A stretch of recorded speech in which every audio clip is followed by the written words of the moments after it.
Y ahora vamos a entrar al momento de la palabra de Dios. Vayan conmigo a su Biblia, al Evangelio según San Mateo.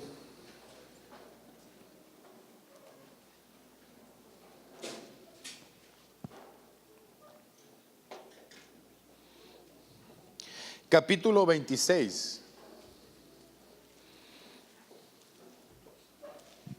Mateo capítulo 26, y le vamos a dar lectura de los versículos 36 al 46. ¿Cuántos ya lo encontraron, hermanos? Amén. ¿Están listos para leer conmigo?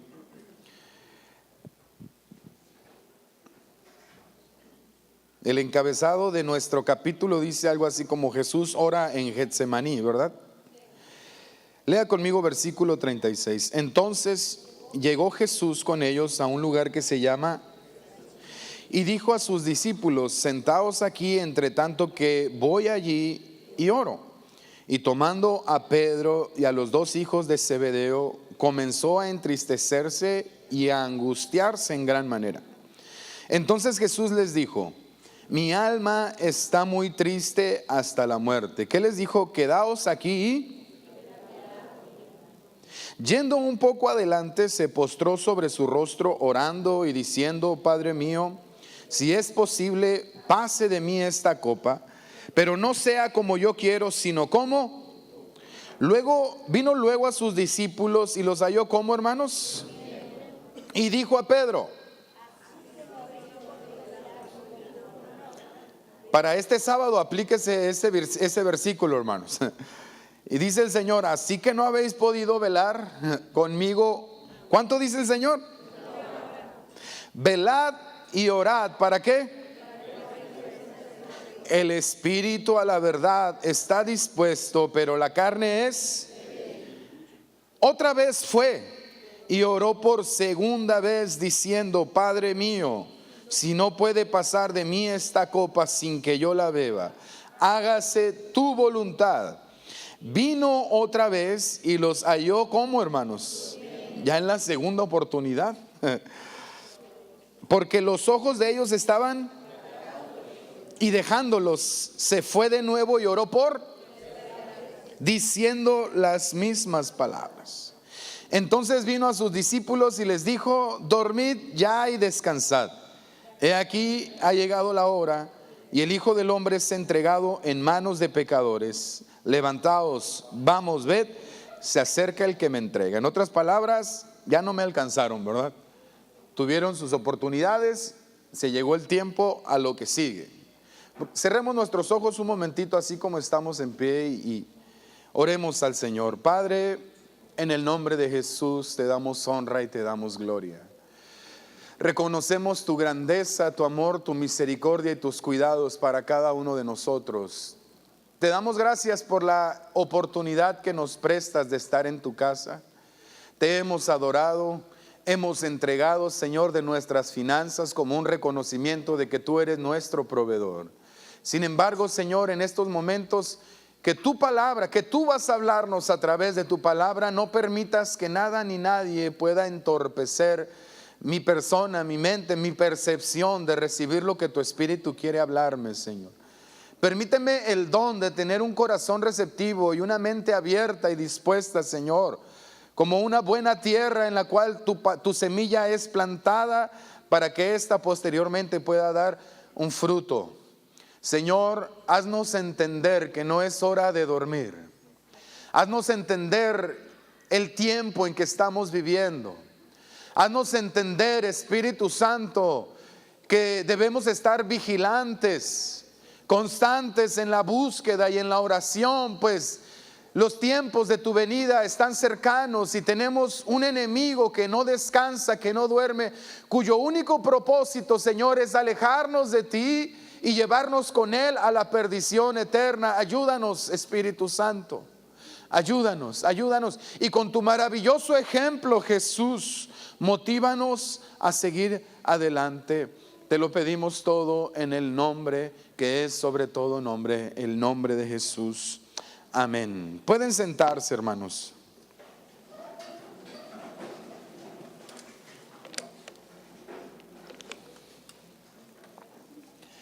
la agenda de lo que fue el último día de Jesús en la tierra, en sus días de carne, antes de su muerte, estuvo por demás saturada. Una lectura de los evangelios sobre este relato de los acontecimientos nos enlazan cuando Jesús fue ungido por María en la ciudad de Betania, ¿se acuerdan? Con aquel perfume de alto precio, 2 días antes de la Pascua. En aquel momento sus discípulos le hicieron una pregunta: ¿en dónde vamos a celebrar la Pascua? Y Jesús les dio indicaciones sobre el lugar que se conoce como el aposento alto. ¿Recuerdan eso, hermanos? Bueno, estos mismos acontecimientos nos hablan de que en ese lugar, mientras se celebraba la Pascua, Jesús instituyó el sacramento de la Santa Cena, ¿verdad? Como un recordatorio de su sacrificio, como un recordatorio de su sangre que sería derramada y de su carne que sería azotada por la salvación de los pecados de la humanidad. En esa misma cena, en esa última ocasión que estuvo para reunirse con sus discípulos, Jesús aprovechó para limpiar o lavar los pies de todos ellos, ¿se acuerdan? Con un propósito: darles una última lección de servicio y de humildad, dejando por sentado el principio de que si el maestro había venido para servir, los discípulos tenían que seguir su ejemplo. Cuando terminó de hacer esto Jesús, la Biblia nos dice que terminaron de cenar, terminó de lavarles los pies, procedió a dar un discurso largo que solamente registra el Evangelio según San Juan a partir del capítulo 14, donde les habla de la venida del Espíritu Santo, donde les habla de la importancia de estar pegados a Él, donde les habla de las aflicciones que estarían por venir, que Él iría a prepararles un lugar para que estuvieran junto con Él. Bueno, acabado ese discurso, la Biblia dice que se pusieron en pie, cantaron el himno, una porción de los Salmos 115 al 118, que es tradicional entre los judíos que se canten en los tiempos de la Pascua, para posteriormente ir hacia el Monte de los Olivos. Llegado al Monte de los Olivos, a 9 de sus discípulos les dice: espérenme aquí. Y toma a sus 3 más allegados, que eran ¿quiénes, hermanos? Pedro, Jacobo o Santiago y Juan, los 2 hijos de Zebedeo, y le dicen: ustedes vengan conmigo a un lugar cuyo nombre es el huerto del Getsemaní. Amén, hasta ahí vamos bien, hermanos. El propósito por el cual Jesús llevó a este reducido grupo de entre sus 12 allegados es porque buscaba tener un respaldo de oración. Según el mismo testimonio de nuestro Señor, Él se encontraba angustiado, Él se encontraba triste, y en esos momentos Él necesitaba de alguien que estuviera cerca para fortalecerlo. Bueno, la Biblia nos dice que posteriormente, cuando terminó de orar en Getsemaní, Jesús es entregado por Judas, es procesado, es llevado ante el Sanedrín, luego es llevado a la casa de Poncio Pilatos, y todos los acontecimientos que precipitaron en su crucifixión. Todo eso pasó en un día, hermanos. Qué agenda tan apretada, ¿verdad?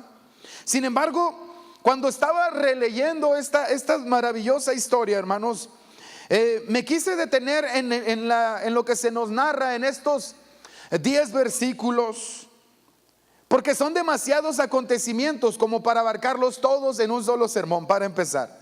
Y cada uno de ellos contiene poderosas enseñanzas del Maestro para sus discípulos de todos los tiempos.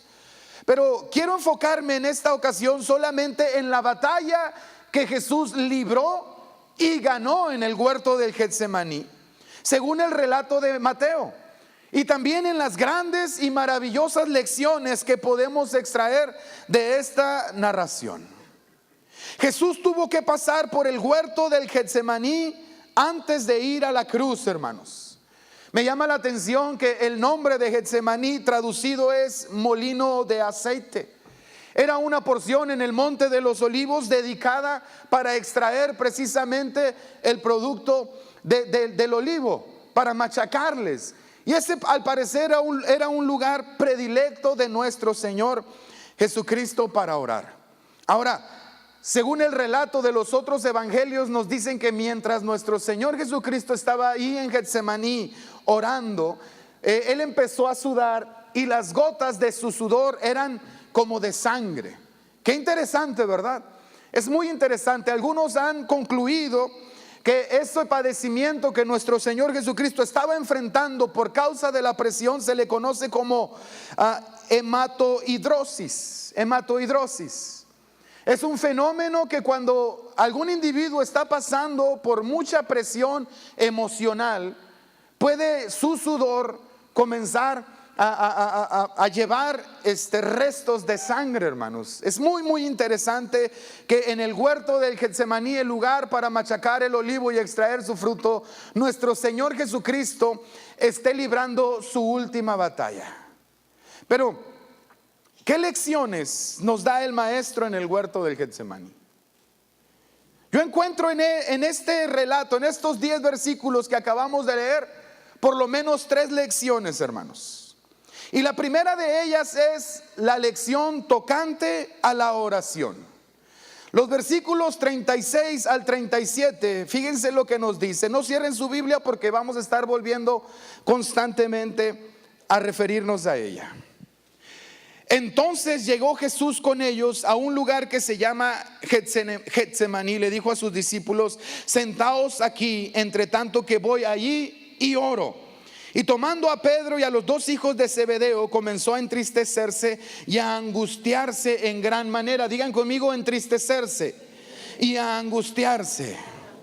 ¿Cuántos alguna vez se han entristecido, hermanos? ¿Cuántos alguna vez se han angustiado? Pudiera ser que alguien que ha llegado en esta noche trae consigo una gran tristeza que no quieren mostrarle a nadie, o están angustiados por alguna razón que solamente Dios y ustedes conocen. Yo les pregunto, ¿qué es lo que comúnmente hacemos cuando nos entristecemos y cuando nos angustiamos? Porque el ejemplo que nos está dando Jesús es que cuando Él fue golpeado por la tristeza, cuando su vida fue rodeada por la angustia, Él encontró una solución inmediata, que fue acudir a su lugar de oración. Y ahora, en un relato paralelo, en el Evangelio según San Lucas, mire, vaya conmigo a Lucas capítulo 22. Lucas capítulo 22. Se está hablando de lo mismo, pero la perspectiva de Lucas agrega algunos detalles sumamente interesantes sobre la actitud de nuestro Señor Jesucristo. Versículo 44. ¿Cuántos ya lo encontraron, hermanos? Lucas 22, 44. Lean conmigo. Y estando en agonía, ¿qué hacía? Oraba más intensamente, y era su sudor como grandes gotas de sangre que caían hasta la tierra. La palabra que se traduce como angustia o agonía, hermanos, proviene de una palabra, de un vocablo que se puede traducir como tener la mente dividida. Y nos habla de la imposibilidad de concentrarnos, nos habla de la imposibilidad de enfocarnos, porque hay una situación desfavorable que ha cautivado nuestra atención. ¿Alguna vez le ha pasado, hermano, que alguna tragedia, alguna situación, algún problema se le sale de las manos y no puede más que estar pensando en ello? ¿Le ha pasado algo similar, hermano? Bueno, a eso se le refiere la palabra angustia. Y cuando vamos a la Biblia y que buscamos identificar con nuestro Señor Jesucristo, más bien dicho, vemos que Jesús busca identificarse con nosotros como género humano, siendo semejante en todo a nosotros, incluso en el llegar a angustiarse. Él nos enseña una poderosa lección en su hora más triste y en su hora más difícil, y es que en todo momento usted y yo podemos acudir a Dios el Padre para dejar nuestras cargas y encontrar un reposo para nuestra alma. Escuche, yo sé que teóricamente todos sabemos que la oración es el mejor remedio en medio de la angustia y de la desgracia. Hasta ahí todos estamos de acuerdo. La teoría está en su lugar, pero la práctica, hermanos, muchas veces nos dice que la oración es la última alternativa que tomamos. Uno de mis maestros en el instituto bíblico, pastor, decía que cuando él sabía que alguno de sus miembros estaba pasando por una situación difícil en su familia, en su trabajo, en lo que fuera, y les preguntaba: oiga, hermano, ¿y cómo está aquella situación? Ya fuera su esposo, su hijo, y que la persona le contestaba: pues está en manos de Dios, hermano. Él llegaba a la conclusión de que el problema ya había llegado al límite, ¿verdad? Porque él dice: cuando ponemos las cosas en las manos de Dios, es porque ya lo intentamos solucionar de una y mil maneras con nuestras propias manos. Y cuando ya nos dimos cuenta que no se pudo, pues ay, Señor, ahí te lo dejo a ti, ¿verdad? Pero no es lo mismo acudir al Señor en primera instancia que buscarlo como el último recurso. No es lo mismo. Hay una enorme diferencia, y esa enorme diferencia se llama confianza, se llama adoración. En el Salmo capítulo 50 dice la palabra de Dios: búscame en el día de la angustia. El Señor diciendo: búscame en el día de la angustia, te libraré y tú me honrarás. Lo que Dios está diciendo es que cuando en medio de tu dificultad, en medio de tu problema, en medio de tu prueba, en medio de tu aflicción, me pones en primer lugar, número uno, yo te voy a librar, y número dos, me demuestras que me estás honrando.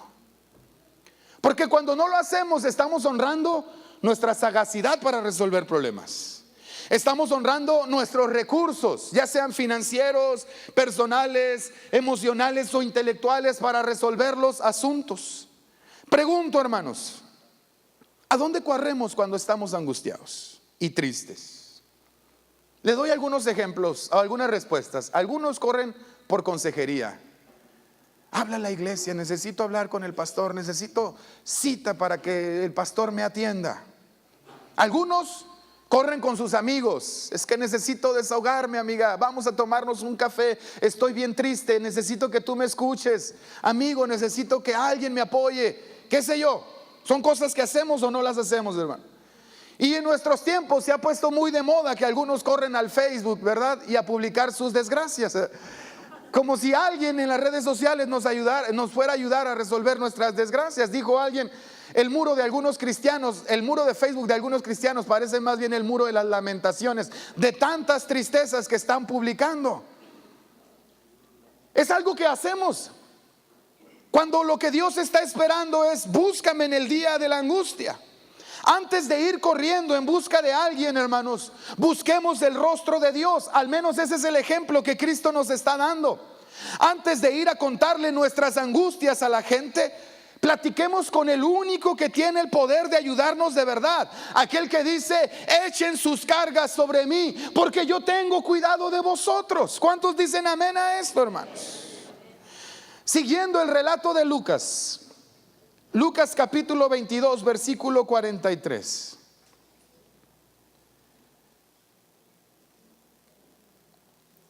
Me llama mucho la atención estos detalles que no incluye Mateo, que no incluye Marcos, que no incluye Juan, pero Lucas capturó en su investigación.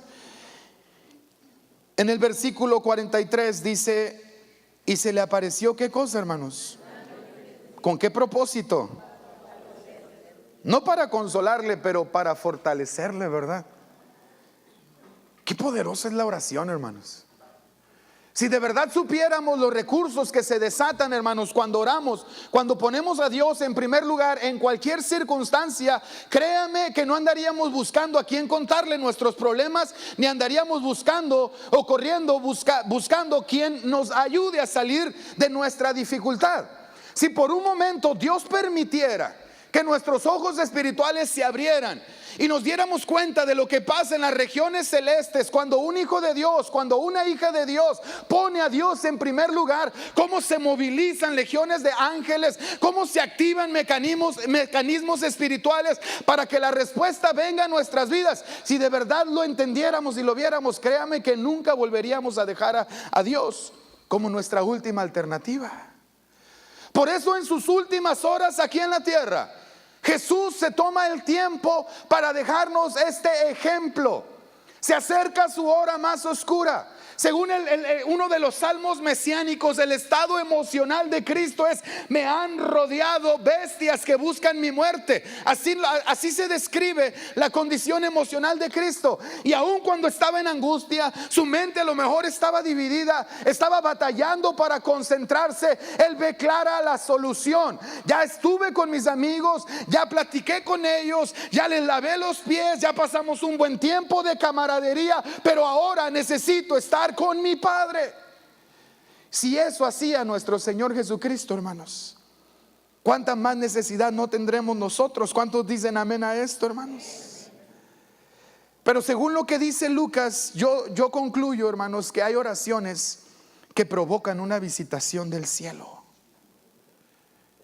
Es maravilloso esto, hermanos. El ángel apareció para vigorizarlo, para fortalecerlo, para una lucha más violenta y feroz.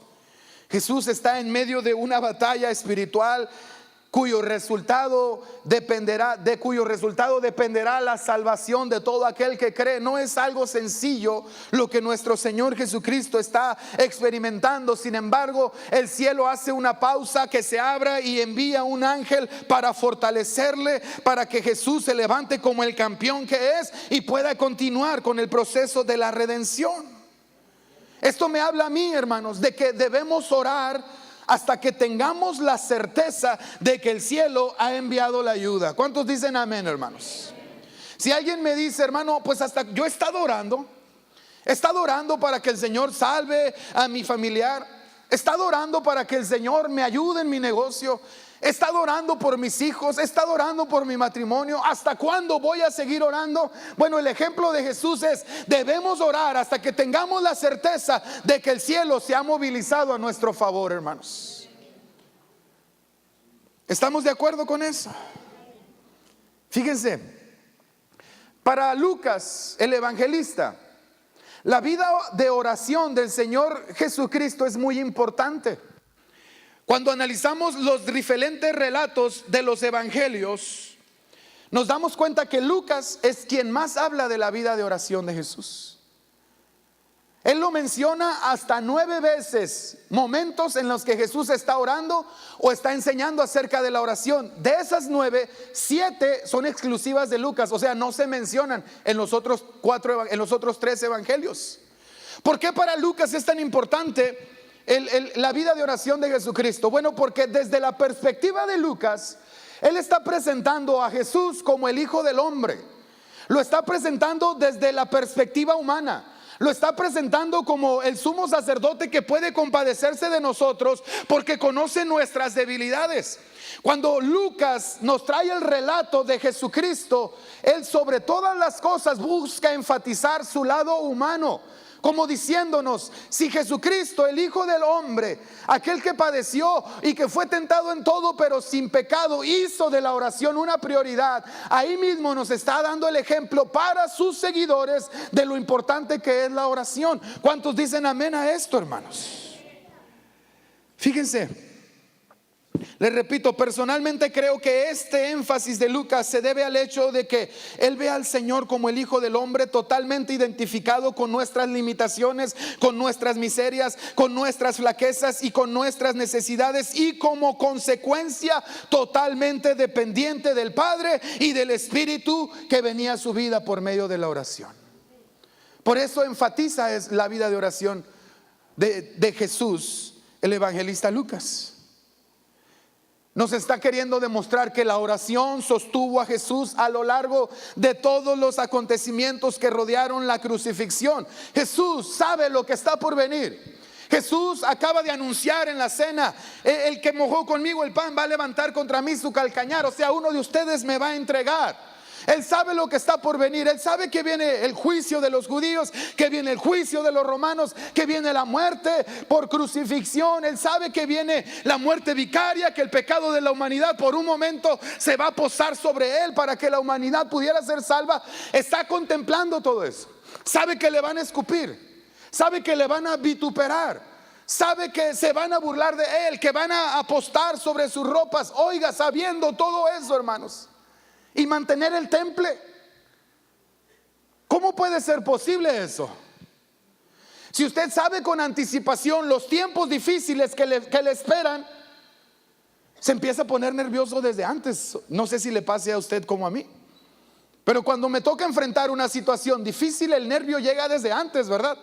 Y a veces esos nervios nos traicionan, a veces esos nervios, hermanos, nos llevan a actuar torpemente. Pero Jesús, sabiendo que está a punto de enfrentar los momentos más difíciles de su vida terrenal, ora para que la oración le ayude a tener su mente clara, su espíritu fortalecido, y en todo momento pueda cumplir con la perfecta voluntad de quien le envió.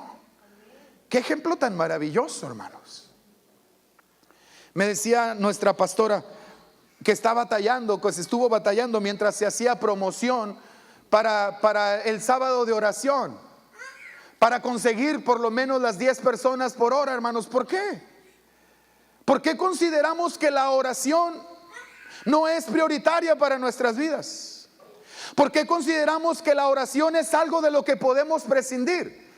¿Por qué consideramos unas cosas más importantes que la oración? Si el mismo Hijo de Dios, si el mismo Jesucristo hizo de la oración la prioridad y la marca principal de su vida. ¿Somos usted y yo más fuertes que Jesús, hermano? Dígamelo. ¿Somos usted y yo más sabios que Jesús? ¿Somos usted y yo más ungidos que Jesús? Desde luego que no. Y si Él nos está poniendo el ejemplo de dependencia del Espíritu Santo, yo digo, por lo menos es presunción que nosotros intentemos vivir la vida cristiana sin el poder del Espíritu que se desata por la oración en nuestras vidas. Yo sé que trabajan, yo sé que tenemos familia, yo sé que atienden negocios, yo sé que todo eso es importante. Más importante que yo lo sepa, lo sabe Dios. Pero ¿usted cree que Dios nos va a justificar por nuestras múltiples ocupaciones la falta de oración? La diferencia entre quienes van a atravesar sus momentos difíciles y van a salir de ellos en victoria, ante quienes van a ser sacudidos, tumbados y amoreteados por esos tiempos difíciles, es el lugar en que le des la oración. Si es tu último recurso o es la primera instancia de la que tú echas mano. La oración nos sostendrá a nosotros de forma sobrenatural en los momentos difíciles de la vida, hermanos. De ahí viene nuestra fortaleza, de ahí viene nuestra sabiduría, de ahí viene lo que usted, la vitamina, la energía que necesitamos para caminar en este mundo honrando el nombre de nuestro Señor. Por eso la recomendación bíblica es: hay alguien afligido entre ustedes, que dice Santiago, haga oración. Alguno está alegre, pues cante alabanzas, ¿verdad? Hay alguno enfermo entre vosotros, sencillo, llamen a los líderes de la iglesia para que oren por él y le unjan con aceite, y para que en el nombre del Señor sea sanado y sus pecados sean perdonados. O sea, la solución de Santiago es sencillo para todo: tristeza, angustia, enfermedad, es oración. Ahora, el haber descansado nuestra alma, o el haber descargado nuestra alma a través de la oración, debe producir en nosotros una rendición al control absoluto de Dios sobre las circunstancias. ¿Estamos de acuerdo? Uno ora no para decirle a Dios lo que tiene que hacer. Uno ora para pedirle a Dios que nos ayude a entender su voluntad, a aceptarla y a someternos bajo ella, bajo su voluntad. ¿Estamos de acuerdo? Entonces,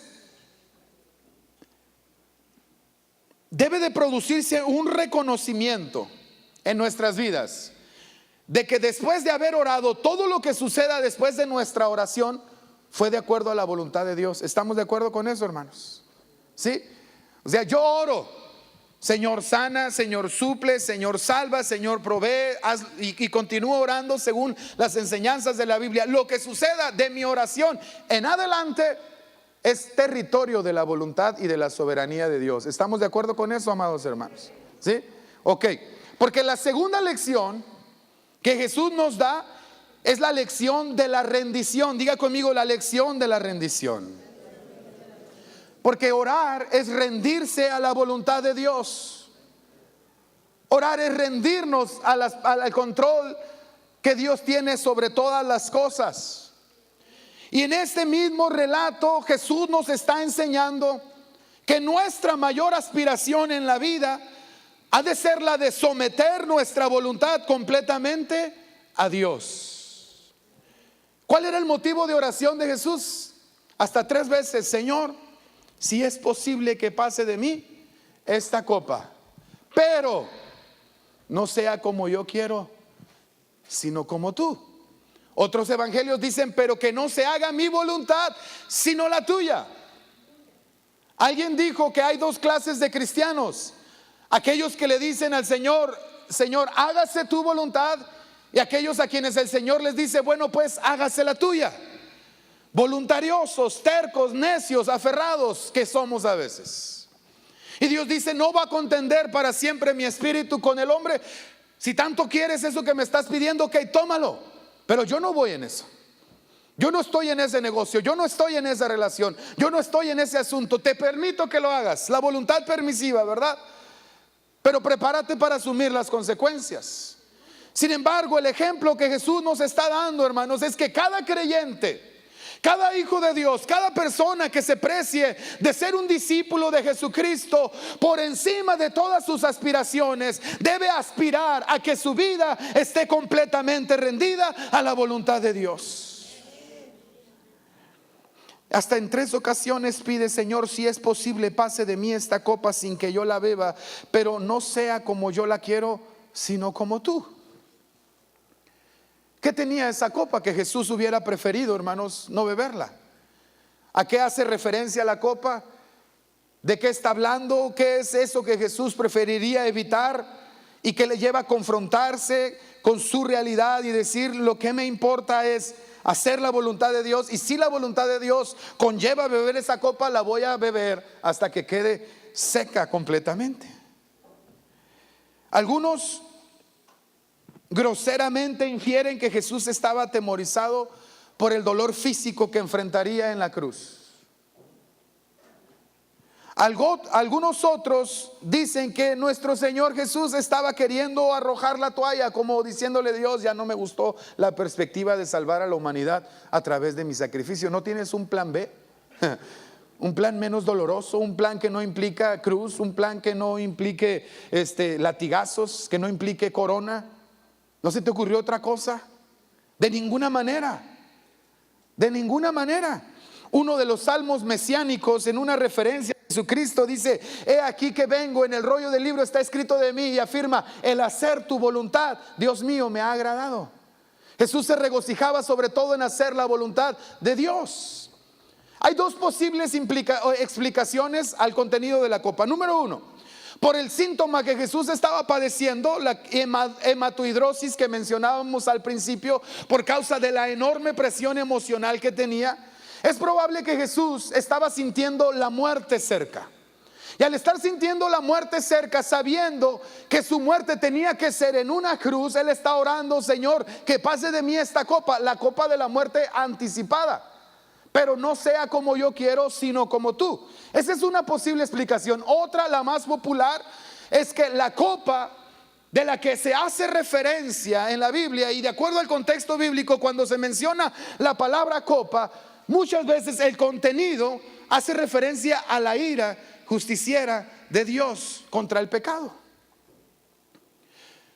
Jesús estaba a punto, hermanos, de ser tratado como un pecador por su Padre, con quien había gozado una comunión ininterrumpida eterna. Jesús se regocijaba tanto en la comunión eterna con Dios, que cuando estuvo en sus días de carne, buscaba cualquier oportunidad para seguir manteniendo ese contacto con Él. ¿Se da cuenta? Pero Él sabe que va a llegar un momento que, para que se efectúe la redención de la humanidad, es decir, el perdón de nuestros pecados por la sangre, toda la ira, toda la culpabilidad del pecado tendría que ser derramada sobre Él, y el Dios el Padre en su santidad tendría que apartar su vista, aunque fuera un momento, de Él. Es decir, esa comunión se vería interrumpida. Y la perspectiva de eso a Jesús le causaba temor. Oiga, Él fue sin pecado. Él no conoció pecado. Fue tentado en toda semejanza a nosotros, pero sin. Y ser ajusticiado como pecador ¿qué le pudiera producir? Llegar a la conclusión de decir: Señor, yo no quiero separarme de ti, yo no quiero que mi comunión contigo se vea interrumpida, pero si es necesario por la redención de la humanidad, que no se haga como yo quiero, sino como tú. Es grosero afirmar que Jesús estaba echándose para atrás. Es grosero afirmar que Jesús tenía miedo al dolor físico. No se trata de eso, hermanos. La copa contenía el juicio de Dios por el pecado del mundo. Por eso agonizaba. Por eso pedía que pasara de él esa copa. Aún así entendía que era la única manera de salvar a la humanidad, que era un método ya dispuesto desde la eternidad por su Padre, por él y por el Espíritu Santo. Por eso pudo afirmar: no se haga como yo quiero, sino como tú. Pedro nos afirma que el cordero que fue inmolado había sido predestinado desde los tiempos de la eternidad. Jesús sabía que de eso se trataba su vida inmaculada, que de eso se trataba su muerte vicaria. No se haga como yo quiero, sino como tú. Getsemaní, hermanos, es el lugar en donde mueres a tu voluntad, en beneficio de la voluntad de tu Padre. Getsemaní es el lugar de la lucha entre lo que yo quiero y lo que Dios quiere para tu vida. Getsemaní es el lugar en que, como el fruto del olivo es machacado para producir el aceite, nuestra voluntad es machacada para que produzca el fruto que Dios está esperando de nosotros, hermanos. Y yo siento en mi corazón que hay muchos en este día, en este tiempo, enfrentando un Getsemaní, luchando entre su voluntad y la voluntad de Dios. Que cuando nos preguntan, porque a veces, hermanos, somos bien espirituales, y si yo les pregunto a cuántos les agrada hacer la voluntad de Dios, yo sé que la mayoría van a contestar con un fuerte amén. Pero que la realidad es que cuando sabemos cuál es la voluntad de Dios y no es agradable para nuestras vidas, pataleamos, hacemos berrinches. ¿Qué más, hermanos? O simple y llanamente desobedecemos e imponemos nuestra voluntad. Ese es el dilema en Getsemaní. ¿Se hace mi voluntad o se hace la voluntad del Padre? Pero si tú estás pasando un Getsemaní, deberíamos de recordar lo que Jesús dice: no me puedes llamar Señor si no haces lo que yo te digo. No podemos llamar a Jesús Señor y intentar seguir viviendo en nuestra voluntad. Padre, pero es que yo quiero eso. ¿Cómo me gustaría que me permitieras esto? A veces creemos que tenemos mejores ideas, mejores planes que lo que Dios mismo tiene para nosotros, hermano. Para esto he venido, dice el Salmo mesiánico en el libro, en el capítulo 40, en el rollo del libro está escrito de mí, dice Jesús: el hacer tu voluntad, Dios mío, me ha agradado. Ahora, piense conmigo esto: ninguna vida mejor vivida que la de Jesús. Aunque en estándares humanos pudiéramos decir que fue corta, 33 años, algunos dependiendo dónde daten la fecha, 35 o 36 años murió. Pudiéramos decir que es una vida corta. Por lo menos yo pasé hace poquito esa línea, ¿verdad? Hace muy poquito.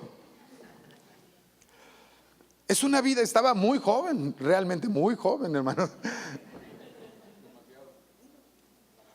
Bajo estándares humanos pudiéramos decir que fue una vida muy corta. Sin embargo, nunca ha habido una vida mejor aprovechada, más fructífera, con más resultado, con más impacto en la historia de la humanidad que la vida de Jesús aquí en la tierra. 3 años le bastaron de ministerio público, obviamente, para estremecer los cimientos de la humanidad, para revolucionar los principios de la filosofía y de la sabiduría, para abrir el camino de la eternidad. 3 años, hermano, fueron suficientes. ¿Sabe que Jesús en toda su vida nunca fue más allá de su lugar de nacimiento a más de 300 kilómetros? O sea, no anduvo viajando, nunca estuvo en una ciudad grande más que en Jerusalén. de Belén nunca se movió más allá de 300 kilómetros. No había redes sociales, no había plataformas noticiosas, y sin embargo ha sido la figura crucial de la historia de la humanidad. ¿Por qué? Cuando hay una vida enfocada en la voluntad de Dios, esa vida es una vida que va a producir impacto, hermanos. Y aquí se desprende lo siguiente: hay muchas cosas que queremos hacer que pueden estar ubicadas dentro de la voluntad permisiva de Dios, sin que signifiquen que corresponden al diseño de Dios para nuestras vidas. Puede que estés haciendo muchas cosas y tengas muchos logros aquí en la tierra. Puede que tengas metas, proyectos de vida, o llegues a hacer llegues a hacer algo grande desde un criterio humano. Pero si esto no está dentro de la voluntad y el diseño perfecto de Dios para ti, tu vida habrá sido un gran desperdicio. Jesús utilizaba la referencia del hombre millonario de la parábola, diciendo que de qué le sirve al hombre ganar el mundo si se pierde su alma. Puede que cuelgues muchos títulos de la pared, puede que alcances todo lo que te propongas, pero si no viviste para los propósitos de eternos, si no viviste para que la voluntad de Dios se hiciera una realidad en tu vida fue un desperdicio. Eso es lo que Jesús nos está enseñando. En la hora más oscura, en el momento más difícil, lo único que me importa es que la voluntad de Dios se haga en mi vida, que los diseños del cielo se hagan una realidad. Es muy fácil afirmar que queremos cumplir la voluntad de Dios en nuestra vida, pero lo difícil, hermanos, es hacerlo, porque ello implica hacer a un lado nuestra voluntad. Pero si nuestra oración no nos lleva a rendirnos a la voluntad divina, hermanos, entonces ¿para qué oramos? Nomás estamos perdiendo el tiempo. A veces la voluntad de Dios es dolorosa momentáneamente. No olvidemos que la tierra prometida queda en camino del desierto, ¿verdad? Jesús nos dice, el escritor a los hebreos, que por el gozo puesto delante de él menospreció el oprobio de la cruz. ¿Sí? Sabía que tenía que pasar por la cruz, pero porque habría recompensa, un gozo puesto delante de él. ¿De qué gozo nos está hablando? Del gozo de la salvación de cientos, de miles, de millones de personas que a lo largo de la historia han tenido la oportunidad de recibirle como Señor y Salvador, y esa vida ha sido cambiada por la eternidad. El gozo de que a partir de ese momento se hace posible que haya reuniones como esta, que usted y yo estemos cantando al nombre de Jesús, que presenten sus hijos a Jesucristo, que estén esperando el retorno de Jesucristo. Ese gozo fue mayor y tuvo que sufrir ese dolor sabiendo que valdría la pena vivir por la eternidad contigo, hermanos. Tan valdría la pena que dice: voy a ir a prepararte un lugar, porque ¿sabes qué? Quiero que donde yo estoy, ustedes también estén, y quiero que estén para siempre. Alguien alaba el nombre de Jesucristo por eso, hermanos. Ese gozo le llevó a menospreciar la cruz y a decir: vale la pena vivir para la voluntad de Dios, aunque a veces sea dolorosa. Debemos entender que sus pensamientos no son nuestros pensamientos, ni sus caminos son nuestros caminos. Sus caminos y sus pensamientos son más altos, pero también son mejores. Fíate de Jehová de todo tu corazón y no te apoyes en tu propia prudencia. ¿No dice eso la palabra de Dios, hermano?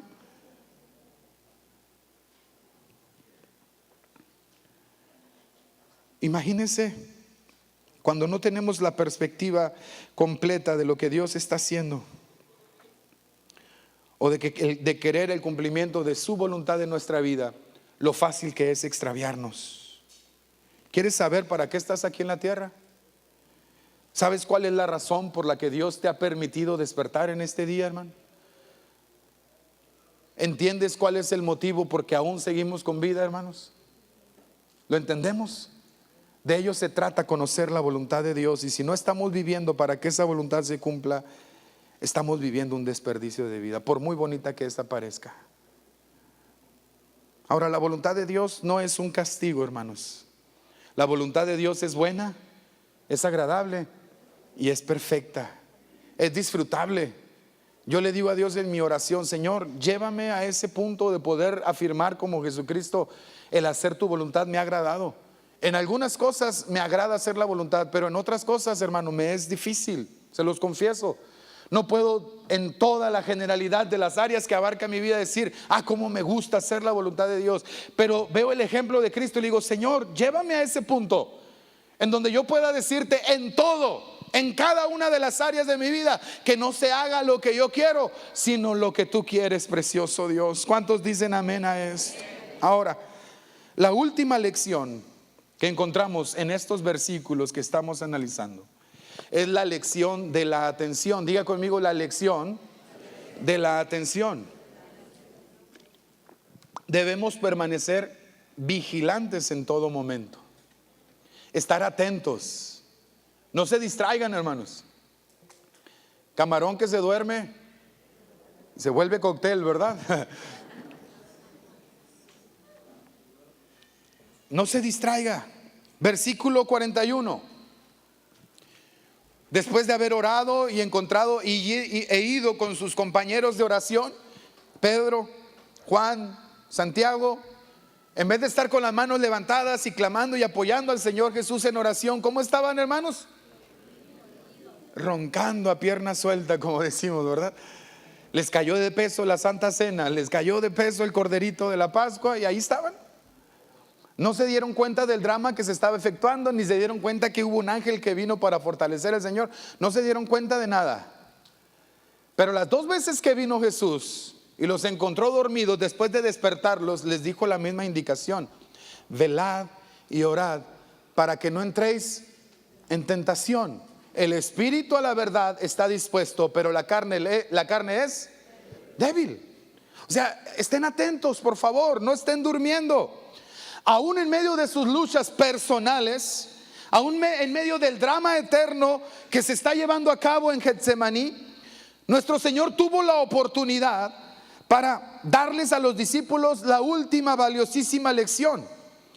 Tan pronto como leemos este versículo en las otras versiones, en su forma original, nos damos cuenta por la forma en que aparecen los verbos velad y orad, que el Señor Jesús no está hablando de que hagan una vigilia de oración. Les está llamando a tener un estilo de vida que se distingue porque oran y porque están vigilantes, porque están atentos. Pues no les está diciendo vamos a hacer un maratón de oración, que son buenos.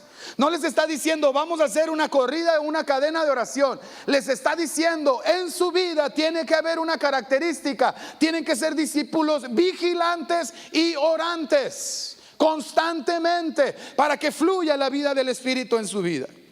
Fíjese, la palabra velad, que se les presenta en imperativo, les habla de una acción lineal, mandatoria, algo que se debe de estar llevando a cabo siempre de manera impostergable. O sea, ¿cuándo tiene que velar el cristiano? Siempre. ¿No dice en una de las parábolas, bienaventurado el siervo que cuando su Señor venga le haya haciendo su voluntad? Porque en esa parábola dice, algunos dijeron, nuestro Señor va a tardar en venir.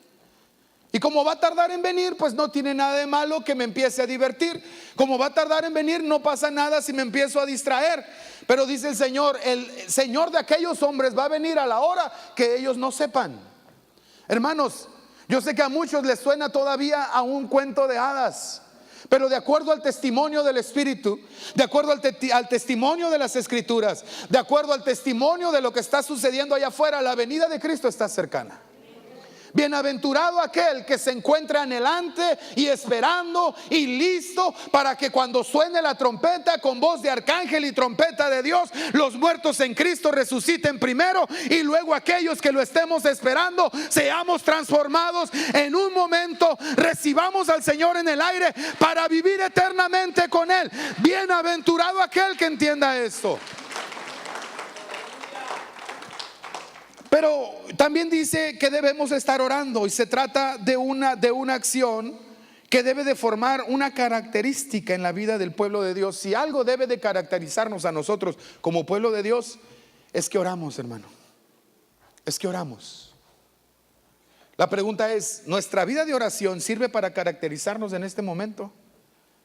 Es fácil de llegar de encontrar la respuesta. ¿Qué tanto tiempo le dedicamos a la oración? Jesús le dice a los discípulos, ni una hora, miserables. Ni un esfuerzo pudieron hacer por permanecer despiertos, apoyándome en oración. Velen y oren, porque escuchen, el espíritu a la verdad está dispuesto, pero la carne es débil. Lo que les está diciendo es que el espíritu del hombre, nuestro espíritu que ha nacido de nuevo, tiende a lo espiritual.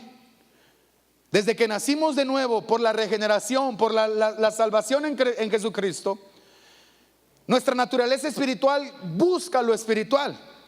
Sin embargo, aunque lo espiritual quiere acercarse a Dios, quiere permanecer pegado al Espíritu Santo, el espíritu está dispuesto a buscar a Dios, pero se topa con que la carne, la naturaleza carnal, se opone a hacerlo.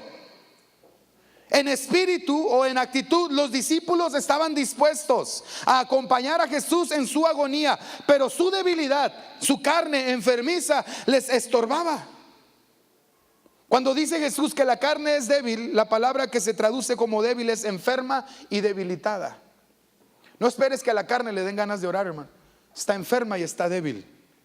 No esperes que a la carne tenga como prioridad decir, me voy a meter a la cadena de oración porque es importante. No va a pasar nunca. Antes te van a dar ganas de comer, de dormir o de cualquier cosa que haga sentir bien a nuestra carne que de orar. Tenemos que agarrarnos de lo espiritual, porque el Espíritu siempre está en nuestro interior diciéndonos, clamando, intercediendo por nosotros. Necesitas estar pegado a Dios. El Espíritu siempre está mandando señales de alerta. Hey, ya no oras como antes orabas. Ya no es tan importante la vida de oración para ti. Ya es secundario. Andas entretenido en tantas cosas, pero ya no buscas a Dios como lo buscabas antes. El Espíritu siempre está mandando esas señales de alerta, pero se topa con que la carne está enferma y es débil. Por eso Jesús recomienda, velen y oren. Velar tiene que ver con estar atentos, apercibidos, despiertos espiritualmente, atentos. Muy probablemente Pedro tenía esta advertencia en mente cuando años después, mire, vaya conmigo a Primera de Pedro capítulo 5 versículo 8.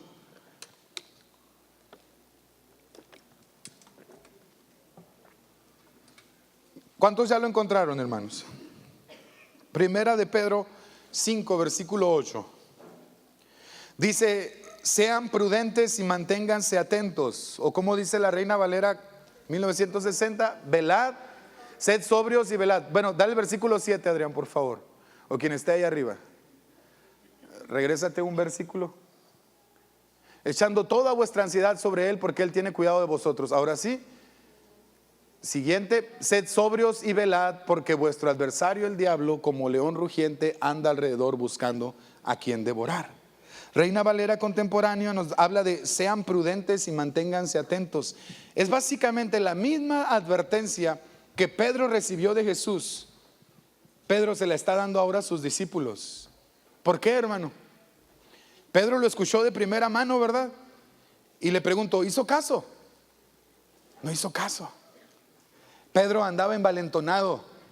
Señor, dispuesto estoy a ir hasta la muerte contigo.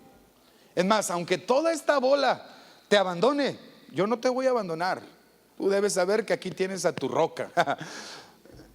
Aquí está tu discípulo número 1. Tranquilo, Pedrito, el diablo te ha pedido para zarandearte como a trigo, pero yo he velado por ti para que tu fe no falte. ¿Sí? Pedro no escuchó la advertencia de Jesús. No escuchó el consejo de Jesús de estar velando y orando.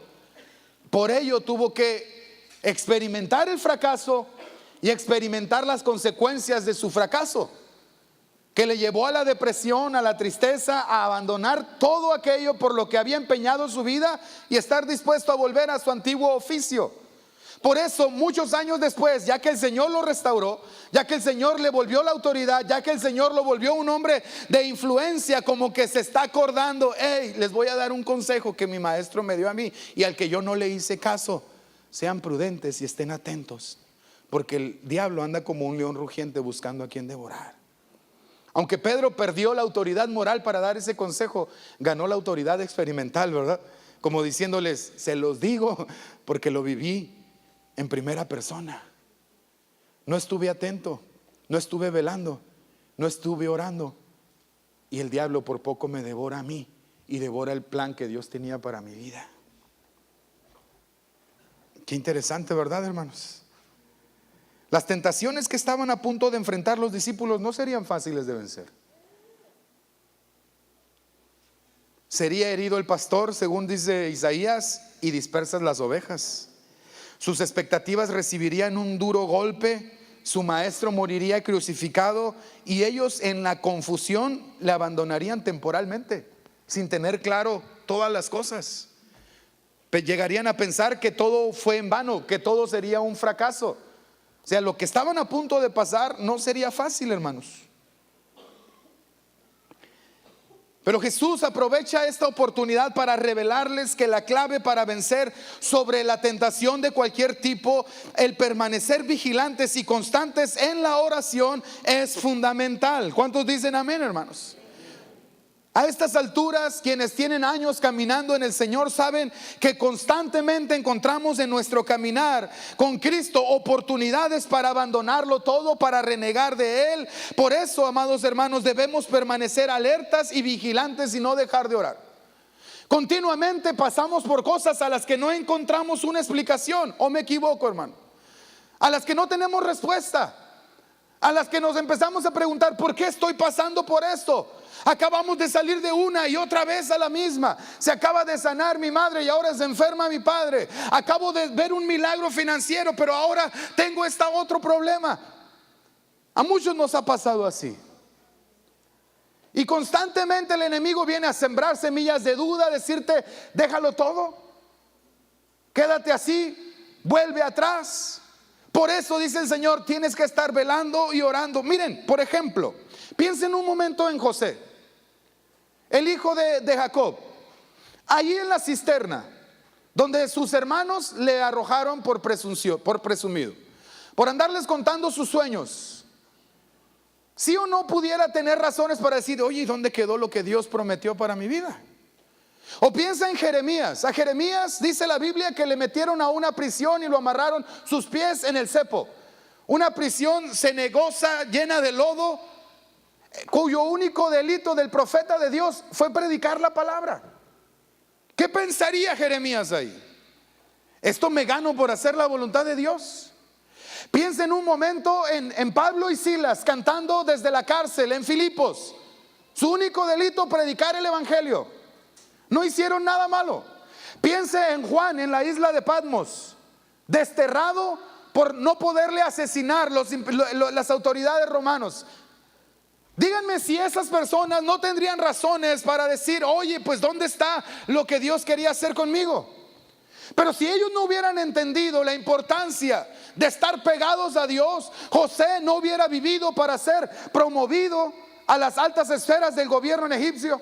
Jeremías no hubiera sido levantado como un profeta para todas las generaciones. Pablo y Silas no hubieran continuado con su trabajo de evangelización de Europa. Juan no hubiera recibido la revelación del Apocalipsis. Piensen en los 3 jóvenes hebreos ahí en el foso de los leones, en el horno de fuego, o en Daniel en el foso de los leones. No somos nosotros los únicos que pasamos cosas que aparentan ser injustas, hermano. Pero si nos despegamos del entendimiento de que para los que aman a Dios, para aquellos que conforme a su propósito han sido llamados, todas las cosas ayudan para bien, no veremos el final feliz que Dios ha preparado para esa historia. En otras palabras, si no estamos vigilando, si no estamos orando, si no estamos fortaleciendo nuestro espíritu, no vamos a alcanzar la victoria que Dios tiene para nosotros. Velad y orad hace referencia a un estado de profundo y permanente despertamiento espiritual, a una condición de quebrantamiento y sensibilidad que mantenga al pueblo de Dios despierto y hambriento por su santidad, por su presencia manifiesta y poder para cumplir nuestro propósito aquí en la tierra. A tal grado que cuando el Señor Jesús regrese a la tierra por su iglesia esté en pie, victoriosa delante de su Señor y lista para partir con Él, porque ha permanecido orando y velando en la búsqueda permanente del rostro de Dios. 3 lecciones nos da Jesús desde el huerto del Getsemaní: la lección de la oración, la lección de la rendición y la lección de la atención, amados hermanos. Termino con esto. Si anda el pianista por ahí, mándemelo por favor. Dígale que yo lo invito a los tacos.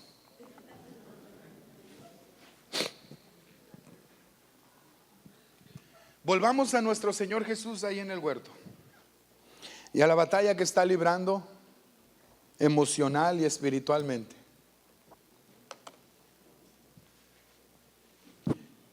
Con sus problemas físicos y con todas las implicaciones espirituales que esta batalla conlleva. Y reflexionemos por un momento en lo siguiente. El primer hombre, Adán, falló en ser obediente a Dios en un huerto, ¿verdad? En el huerto del Edén, en un ambiente perfecto, incorrupto, decidió imponer su voluntad por encima de la voluntad de Dios. Y por causa de eso, las consecuencias del pecado nos alcanzaron a todos nosotros. Pero el postrer Adán, Jesucristo, el Hijo del Hombre, obtuvo la victoria a favor de la humanidad en el huerto del sufrimiento de la voluntad de Dios. En el Getsemaní. Gracias a su victoria en el huerto, Jesús pudo menospreciar el oprobio de la cruz. La cruz, de hecho, fue el resultado externo de la batalla interna que Jesús ganó. Para el momento de la cruz, Jesús sabía y pudo exclamar victorioso: consumado es. Lo que me enviaron a hacer, lo hice. Y lo que se me ha prometido ahora es mío. Nadie puede arrebatar de mi mano lo que me pertenece. Somos el botín de la victoria de Cristo, amados hermanos. ¿Cuántos lo entienden? Gracias a su perfecta obediencia, gracias a su perfecta rendición, hombres corruptos y rebeldes como yo tenemos la oportunidad de ser perdonados y salvados por la eternidad a través de la fe en Jesucristo.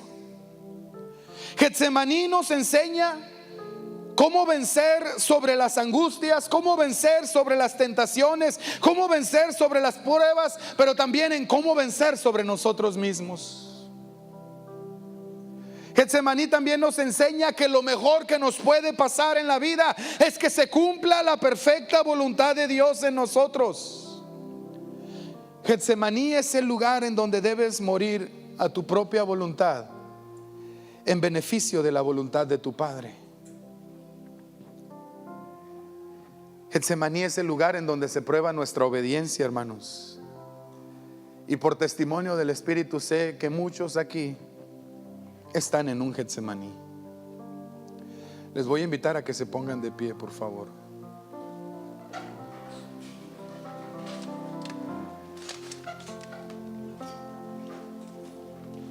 Levanta tus manos, por favor. Cierra tus ojos.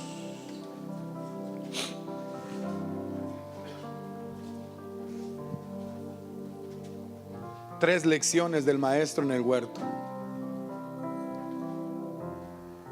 Cuando más angustiado estaba, todavía más vigorosamente oraba.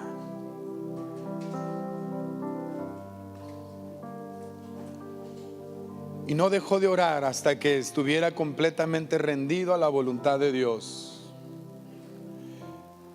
Pero también aprovechó para recordarnos que debemos estar atentos y velando, hermanos, buscando continuamente el rostro de Dios. Cierra tus ojos, por favor. Es el lugar del molino, del aceite, el lugar en donde es machacada la oliva para producir el aceite con sus múltiples usos. Sientes como que estás siendo machacado, estás siendo confrontado con tu voluntad, con lo que tú quieres hacer. Te sientes débil por la angustia, por la prueba, por la tentación. El ejemplo de Jesús es que él oraba todavía más vigoroso, no lo dejaba para la última hora. El ejemplo de Jesús es que él no se rindió hasta que estuviera completamente seguro de que quería cumplir la voluntad de Dios.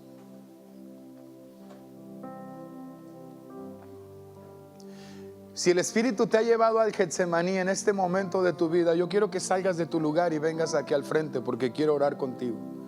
Si has llegado a ese punto en tu vida en donde sientes claramente que el Espíritu te está diciendo, o es tu voluntad o es la mía, y dentro de ti el Espíritu está diciendo, entendiendo, yo vivo para hacer la voluntad de Dios, tú necesitas venir aquí al frente para pedir fortaleza de lo alto. No es fácil rendirnos a la voluntad de Dios.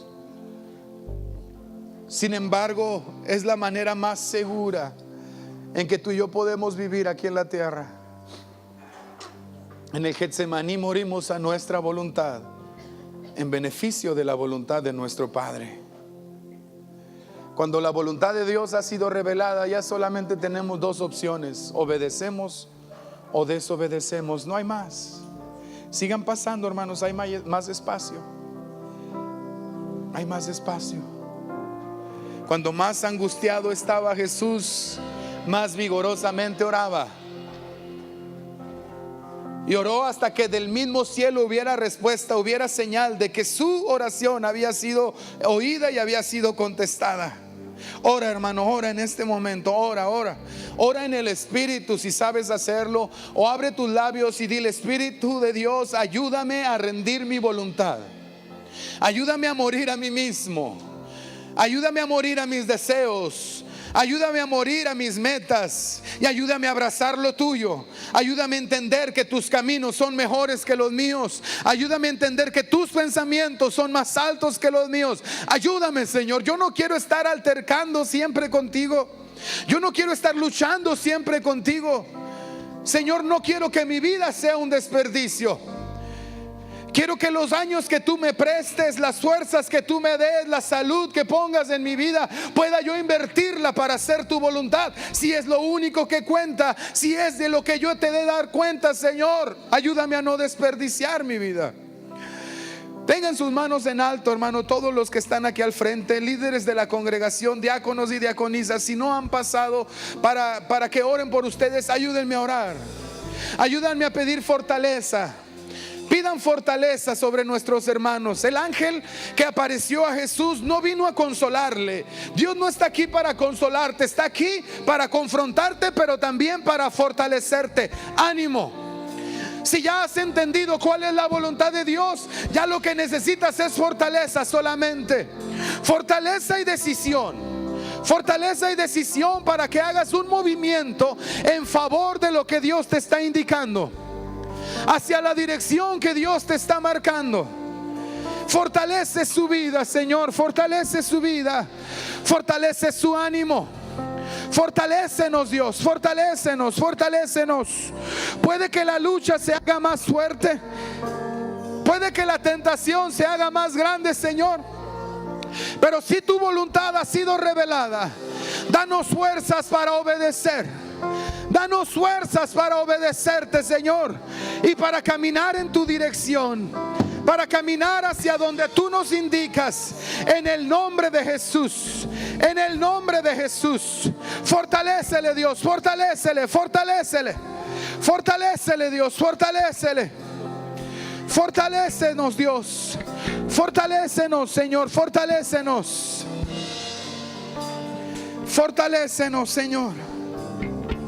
Fortalécenos, Señor, fortalécenos. Fortalécenos, fortalécenos.